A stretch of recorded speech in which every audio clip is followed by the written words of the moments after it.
All right, we're recording. Good morning, everybody. Welcome to the Shakespearean Shrew. I am your Shakespearean Shrew, Karen Finer, lover of all things Bard. I am also the lover of all things books, which brings us today to talk to Charles Martin, who is the creative director and founder of Literati Press That's correct. in the Paseo in Oklahoma City. And we are in his lovely bookshop, as you can see. And so I'm in my happy place. Definitely my happy place. Thank you so much for inviting me. Thank you for being here. I just walking into this bookstore always makes me so happy. It's like Disneyland for book nerds, like the happiest place on earth. Yeah, this space doesn't feel like something that I should be in charge of. And we used to be in Paseo Plunge down the road, the old public swimming pool, and it was a fun but interesting, weird space, and we just had to kind of figure out how to make it work there. And then we moved here, and my wife April came up with this whole like aesthetic. And we had a bunch of volunteers, everybody chipped in, painted it. And so every time I walk in, yeah, it feels like this should be somebody else's. And that's an amazing segue because from what I hear, you are still going to be a huge part of Literati Press, but you are relinquishing ownership of the store to a co-op. Yeah, so we've Noah Milligan and Allison McRae, Beatrice, Brittany Cordera, and Zachary Scalzo are currently and Naomi Friday are board members for the Writers Co-op, which founded earlier this year, back in February, and it has grown really quickly. It is a legal cooperative owned and run by members. And Zachary, our president, they are based inside the shop, but they're a separate legal entity. He had joked about how eventually they're going to grow so big that they're just going to take over the whole space. And, it was just a joke at the time, but I had been thinking about what succession would look like, pretty much since I started Literati Press, because it is, anybody who owns a small business know how much effort goes into it and how difficult it is to find a way to keep it going after you're no longer there to do it. Um, and my family had owned a really big honey farm in a small Oklahoma town, and whenever my grandparents retired, that went away. My mom had been a small business owner in a small Oklahoma town, and whenever she retired and left, like her legacy really kind of evaporated there as well, because that's just how it goes. Somebody comes in to fill the blank. But I didn't want that to happen here. Whenever I think about Literati Press, we started it to serve the community. It has always been something that should belong to the community. And so I decided that by giving it to the cooperative, it will exist for as long as the community wants it to exist. Yeah, that's amazing. And it's the first time that this is happening in Oklahoma, right? Yeah, as far as a bookshop and a publishing company going into a community-owned model. And there are some bookstores that have done this around the country. We have a couple of cooperatives inside the neighborhood. Our bodega, Florida Bodega, is a cooperative. So it's a model that has been, it's been around for a long time. And it allows people who believe in what's been built to decide on how it moves forward, how it continues to evolve 20 years down the road. Like, will our current version of Literati Press still be meeting the needs of readers and writers throughout the metro? And if not, the members have the ability to change it. Well, and I think that's something that's very special and unique about Literati is that you are very adaptive in terms of meeting readers where they are and writers where they are. You take a lot of creative approaches for both readers and writers. What are some of the things you've noticed, the trends, the elements that have changed that you've adapted to meet? Yeah, well, that is a big question. I think one of the big things that made the writers co-op so important is um, the role of college in modern life is shifting very quickly. It is very, very expensive. Yes. It is still very, very necessary, but where once someone, could have the ability to go back to school to sharpen, their craft on something that may or may not pay off. The ability to do that is, it's a more distant prospect now than it was before. People are still making it work, but not everybody can go back and get their MFA. Yeah. So the need for continuing education, an ability to have those resources to not just qualified instructors, but peers, is really necessary. And that really is what the co-op is designed for. And there's, certainly other programs around the state that do this, but what we're trying to create with the co-op is something that is very much community. So you can come and work on your craft, but you can also come just to be around other writers.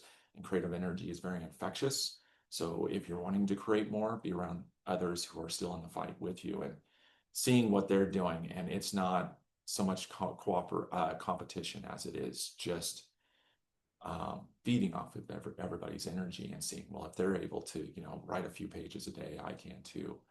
Um, and also just not writing in a cave. So that is a big thing that the co-op is really, that is their core mission. We're wanting to do we do other things. We have live readings and we have, Friday check-ins where we all just hang out on a Friday afternoon and just talk about what we've been up to. But the writing groups have been the foundation. And it will be interesting to continue seeing how that evolves. As far as readers go, everybody is inundated, with the digital market right now. Like, I don't know about you, but I spend most of my working day on a screen. Yes. Students, teenagers, little kids, like they're having to do the same thing too. So there is a real passionate desire for physical medium, but also it is more challenging now than it has ever been. Like, tariffs, supply chain shortages, the cost of printing, the cost of paper, distribution woes. Baker and Taylor just went down, which is a huge distributor. Diamond went down, before them. Just getting books into our store is difficult. And the cost of books has not risen as fast as other products have, and that's good. It's a cheap luxury, and I think that is what makes bookstores so enduring. Because if you need to treat yourself, you can come to a bookstore for under $20. Always my treat. Yeah, you can get something that'll last you a couple of days to a couple of weeks to a couple of months, depending on how fast you read.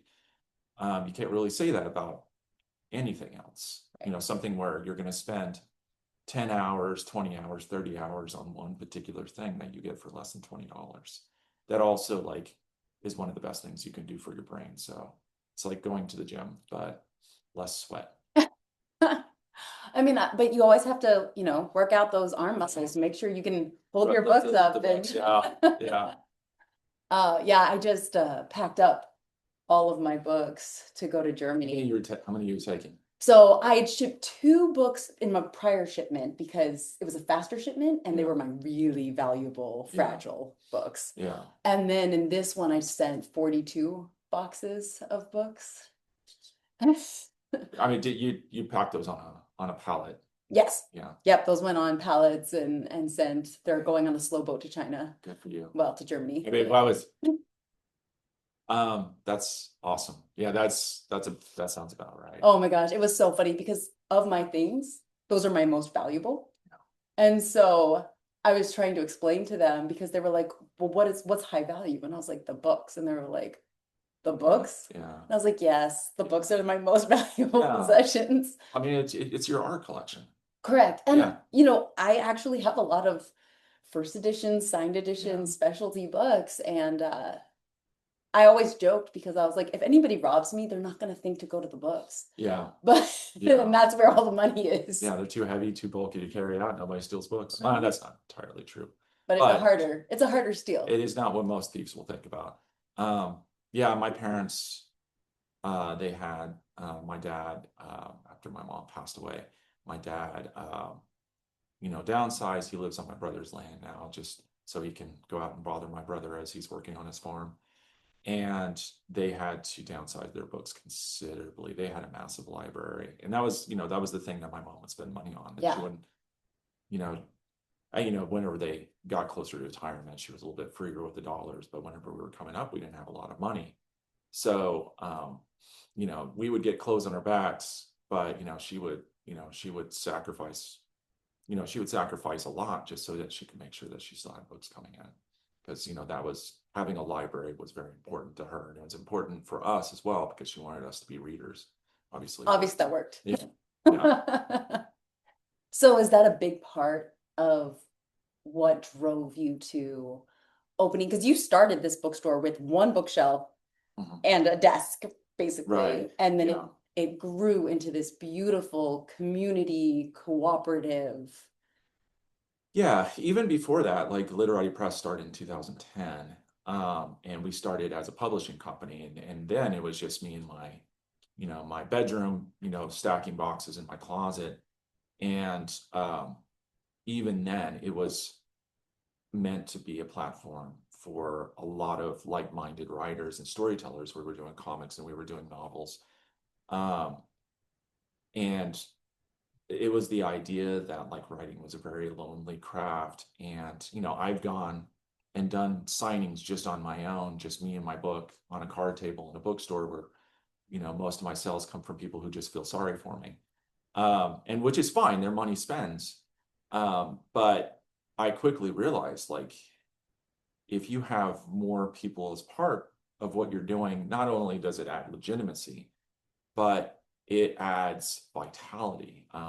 Literary Press grew out of artist cooperative that was around, the late 2010s, called Rampage Artists, and that was kind of their spirit. It was like, we do this together, we can accomplish more. So I hoped with Literati Press we would do the same, and that's absolutely how it's played out. It's never been just me pushing this boulder up the hill. It's always been a group effort. And um, yeah, and it feels really good to be able to go to the people who have been sacrificing for the mission of Literary Press, and be like, cool, now you actually own a piece of the thing, not just in spirit, but in actuality. Yeah, absolutely. So adding to my library, because always something I need to do, I had the opportunity to read this amazing book. I know. So, In the Town Where All Things Are Possible by Charles Martin and Will Winkie. Yeah. Tell us a little bit, because I was like, reading this, I was going, oh, it's a collaborative book. Yeah. Who Lie. is Just bald-faced lie. Bald-faced lie. Will Winkie? Charles Martin's a very common name. I share it with a few other more prominent Charles Martins. So whenever I published my first book, The Dominant Hand, already in the book there was two writers within the reality of the book, and it was about an end of the world cult, and two writers trying to get to the bottom of it. And I decided to make the book uh, kind of part of the mythology, the entire book, so that it would be co-authored by the two authors within the book. And I looked for the least common name I could find that didn't sound like completely made up. So like Will Wenke Yeah. was something that nobody on the internet that I could find had that name. So I was like, okay, Will Wenke. And so I started writing exclusively under Charles Martin and Will Wenke in the books that followed until I started doing comics. Then I switched to Charles J. Martin, mostly because a lot of the comics that I've been doing have been middle grade, and it was nice to have kind of a dividing line. Like, these books are for older readers, these books are for younger readers. I mean, this book just felt like it was for everybody. No, thank you. Thank you. I just, it was my treat. So, as a professor, I read lots and lots of essays. And sometimes they're wonderful and sometimes they're not. Yeah. They're learning, so Yeah. it's expected.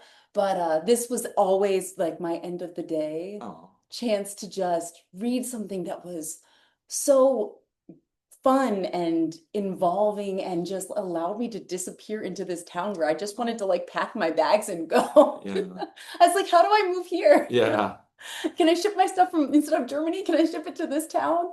So what gave you the idea to write this? And how long has it been in Oh, process? so it's had an interesting life.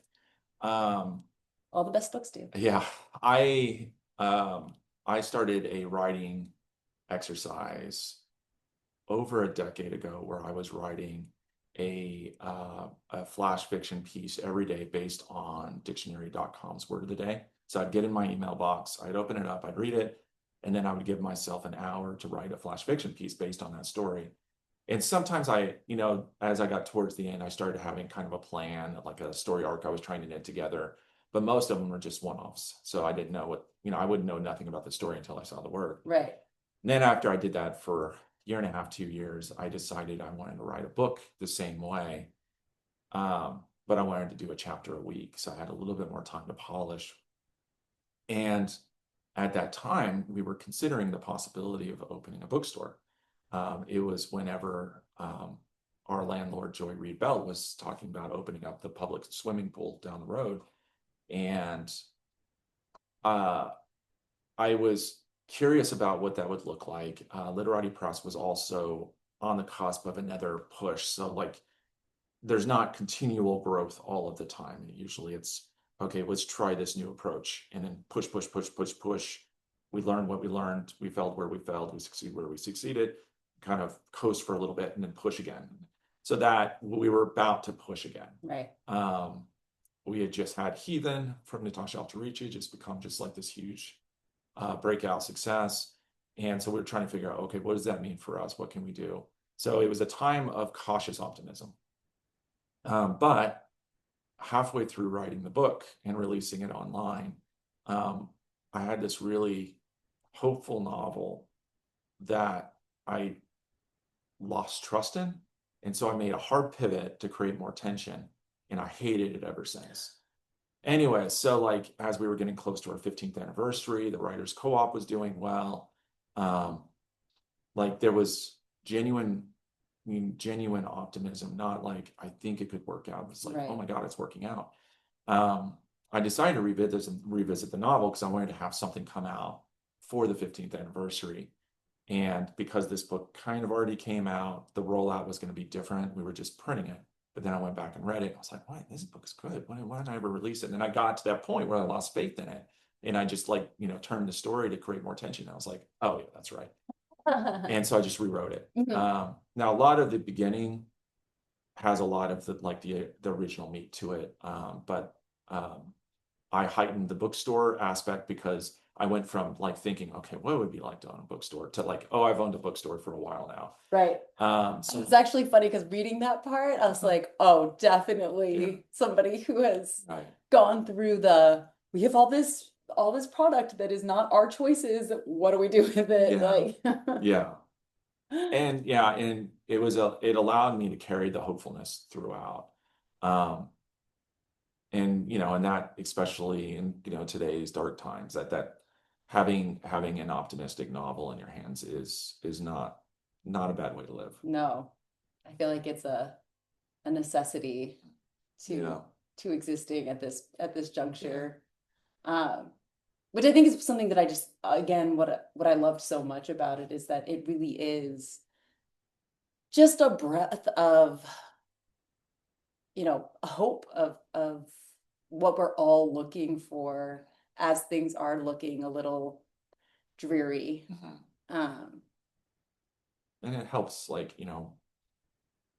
now I am in a community that has sustained for this long, and it feels like you can have people around you who believe in this central idea, this magical thinking mhm. that if you just do the right things and you care for one another and you kind of hold true to that core that brought you all together, things can work out. It's not always going to be perfect, but they can work Right. out. And that's the other part that I liked. I don't want to go into too much detail and give anything away in terms of content, but there is that aspect of magic, but there's also the realistic magic of community, which I think is what literati stands for so much. And obviously what you stand for as you are kind of relinquishing ownership to a communal ownership, which of course you will be part of, but Yeah. And the funny thing about that is the members of the co-op can just say no because they have to approve it.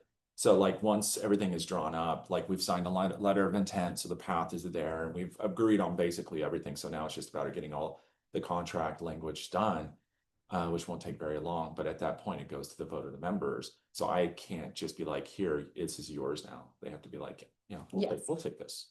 And they will. Yeah. I mean, I've got no doubts because the response from the membership has been very enthusiastic. Everybody's already coming up with ideas of how we carry out the cooperative model, throughout the store. And curation will still be handled within the staff. Day to day will still be handled by the staff.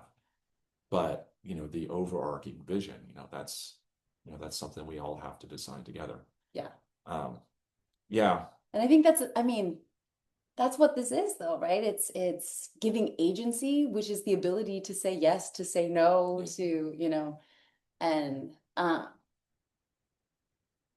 I think that is, again, it connects very well back to in the town where all things are possible, where you have to decide what you're willing to give in order to get what you want. Yeah. Yeah. And I suppose it's probably worth like giving the little book jacket of what this book is actually about. So it is about a woman who moves to a town because she's just inherited a bookstore from an aunt she hadn't seen in decades. And she meets a man who is named the man who holds the town together. And he refuses to give any other name. And this whole town is just kind of peopled by these eccentric characters. And the town has the ability to give small wishes to those who live within it. And her frustration in trying to figure this town out is yeah. It's one of the most real things where, you want to accept this, but also you can't. Yeah. And I think that's something we all fight with is like we want to accept the good things. It's hard not to this be cynical. Yes. And so she's fighting this the whole time, which I just love. Yeah. Yeah. And the wishes that you get don't necessarily, always make a lot of sense. And a lot of it's through happenstance. But yeah, it was a fun book to write. And it nestles itself within kind of the larger continuum of my stories in a really interesting way that. And this is not a one-off, right? Is there another book coming? Almost all my books are one-offs, except they exist within the same world. Yeah. So it is, whenever you think of like Stephen King, everything exists within, within this small, within this section of Maine. There are sometimes crossover characters, but each book is its own. Outside of Edward and the Island, which is a trilogy, every book is a standalone. And if you read enough, if you read my books, if you read enough of the books, you see where the threads are connecting. And this book is setting up the moment, it is setting up the moment of this continuum of books that I've been writing, that I've been setting up for the last 10 years. And I've got another couple of books that will kind of attack it from different angles. So it's in a realm. It's in a realm. So if I wanted to learn more about Alexandria's family, is there a book? There is not. In this particular book, all characters are new. That said, this won't be the last time you see Alexandria and Ben. Oh, good. The town together. Yeah, where the book leaves them is where we start opening up this whole next chapter. Oh, good. Yeah. Because yes, I was like, wait. Yeah. Yeah. Well, I'm happy that this is not the last story that they will be part of. No. Because you're definitely left wanting more. Yeah. Which is always a good thing. Yeah, yeah. I want each book to also be its own path into this, realm, Hmm. so that you don't feel like you have to go back to, the dominant hand to catch up.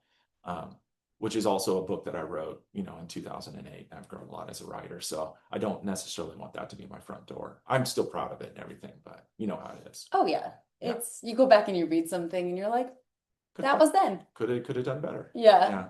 I mean, it did really well, and I'm very, put me on the map. But yeah, yeah, I like you know, each way that you enter the realm to be, its own kind of journey as you work your way through the room. How do you think you've changed as a writer? Well, I'm just, um, well, I mean that most artistic crafts, you get better as you get older because your understanding of your craft in the terms of writing and your handling mastery of the language, your understanding of life enriches.